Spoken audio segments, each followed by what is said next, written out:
Hello, hello, merveilleuse créature. Alors, je te retrouve cette fois-ci pour un sujet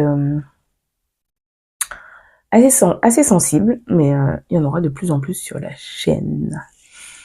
Parce qu'il faut pouvoir aborder certains sujets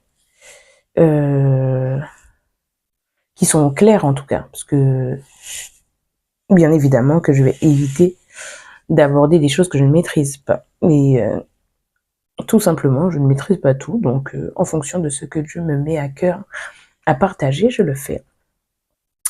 Et aujourd'hui, il y a quelque chose qui est cher à mon cœur, c'est le fait de mettre Dieu à la première place, au centre. Et dans le verset Exode 34, verset 14, il est écrit « Tu ne te prosterneras devant aucun autre Dieu étranger, mais devant seul ton Dieu est jaloux. Ton Dieu, c'est moi. » Je l'ai pas mot pour mot, hein, mais en gros, c'est ça. Et dans la version Parole de vie, c'est marqué je suis un Dieu exigeant. Mais souvent, le terme qui revient, c'est que Dieu est un Dieu jaloux. Et souvent, les gens qui veulent justifier le fait que ils parlent à d'autres choses qu'à Dieu, qu'à Jésus. Il justifie le fait que, en tout cas en lui parlant, mais en parlant aussi à d'autres dieux, c'est-à-dire pouvoir prier et parler à plein d'autres, justifie le fait que il ne se prosterne pas, qu'il n'adore pas, etc. Et en fait, prosterner et adorer ont la même racine, avec le mot hébreu chacha, je crois, ou kaka, enfin bref, je sais pas comment on le prononce. Vous pourrez chercher. Et ou chacun, quelque chose comme ça. Bon. Et en fait, dans les deux cas, il faut savoir que adorer, ce n'est pas forcément dire je t'adore ou alors s'incliner ou alors avoir une posture religieuse devant quelqu'un ou quelque chose. Adorer, c'est quand une personne, une chose, une situation, quelle qu'elle soit, prend la première place dans notre vie.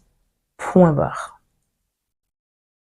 C'est, enfin, pour moi, c'est pas plus compliqué que ça. Et comment tu peux voir quand quelque chose prend la première place dans ta vie? Tout simplement, regarde ce qui dirige tes choix, pardon, tes choix, tes sentiments, tes états d'âme,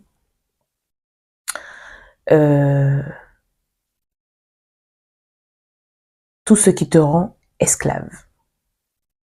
Le mot est fort, mais dans le Nouveau Testament, je ne sais plus si c'est l'apôtre Paul, je crois, qui le dit, que nous sommes des esclaves de Christ.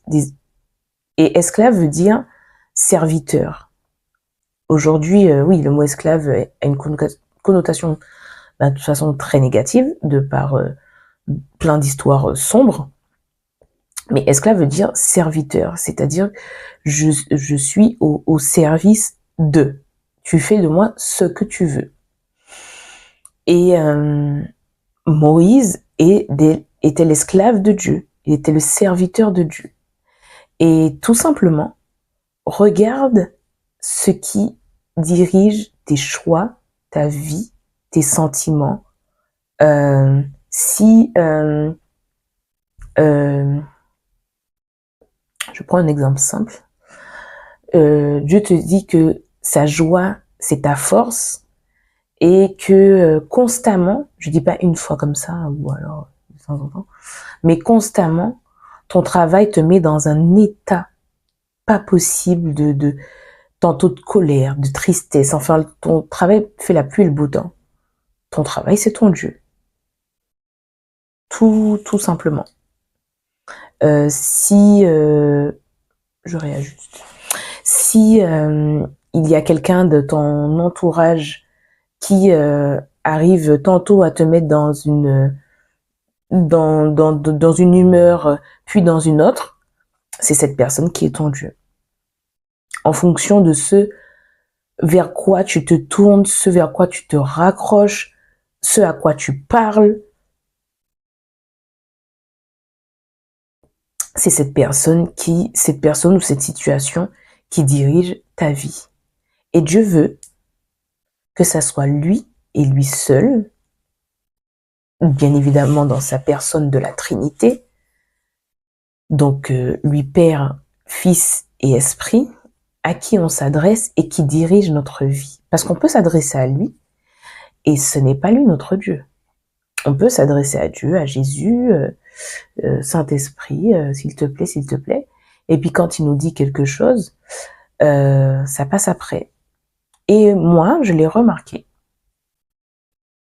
Quand j'ai donné ma vie à Jésus, j'ai vite fait le constat de voir que Dieu n'était pas mon Dieu. Parce qu'en fait, déjà, je connaissais à peine sa parole. Et que maintenant, la parole de Dieu est ma boussole.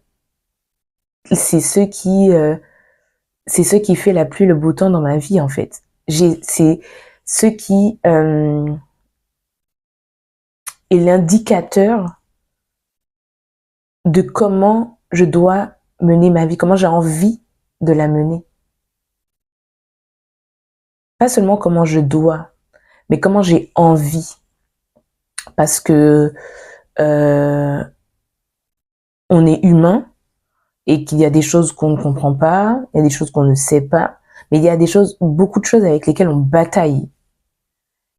Mais quand on prend la parole et qu'elle nous donne une exhortation sur le fait d'être toujours dans la joie ou sur le fait que on n'a pas reçu un esprit de peur, mais qu'on a un esprit de force, d'amour et de maîtrise de soi, à ce moment-là, on commence à se dire, mais la peur, en fait, n'est pas normale dans ma vie. Je suis pas censée avoir peur. Alors que la société et l'entourage de manière générale nous explique que c'est normal d'avoir peur. Alors que non, puisque la peur, c'est un esprit. Donc ce n'est pas normal d'avoir peur. Que la peur soit là, c'est une chose. Mais qu'est-ce que tu en fais, c'est autre chose. Si ça vient et tu dis, bon, ça va partir de lui-même, ou alors c'est normal que ça soit là. Non. Si tu dis non, il y a mon Dieu qui m'a dit que la peur n'était pas normale dans ma vie. Alors même si ça vient, je vais la rejeter dans le nom de Jésus. Là, c'est un autre rapport et c'est un autre choix. Et moi, quelque chose qui a été radical, simple. En fait, radical dans le sens où pour moi c'était d'une évidence que je me suis pas, il n'y a pas un milliard de questions à se poser. J'ai compris que si Dieu était jaloux et qu'il veut que je m'adresse à lui et à lui seul, je m'adresserai à lui et à lui seul. Enfin, si mes enfants veulent quelque chose, il n'y a que moi qui suis en mesure de leur donner, alors il faut savoir aussi si tu crois qu'il n'y a que Dieu qui peut te donner quelque chose, ou si c'est X, Y, Z, Saint Bidule ou Saint Machin qui peut te donner. Ça, c'est encore une autre croyance. Mais quand tu sais qu'il n'y a que Dieu qui est ton pourvoyeur, qui est celui qui est ta source, pourquoi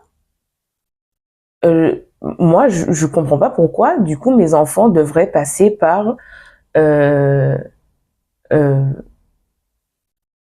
ce soit mes parents, cousins, même mon mari.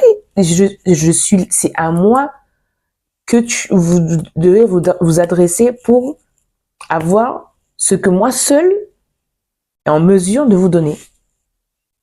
C'est simple. Simple.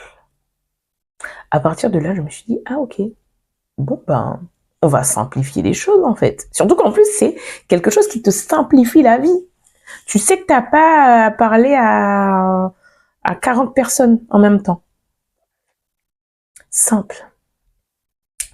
Dieu te dit, il n'y a que moi à qui tu dois parler. Il n'y a que moi qui suis ta source pour tout. Donc, il n'y a aucun autre chemin que tu puisses emprunter à part mon fils Jésus, mon esprit que j'ai amené par l'intermédiaire de Jésus sur la terre. Rien d'autre. C'est simple. Alors, ne cherchons pas compliqué. Grâce et faveur sur ta vie.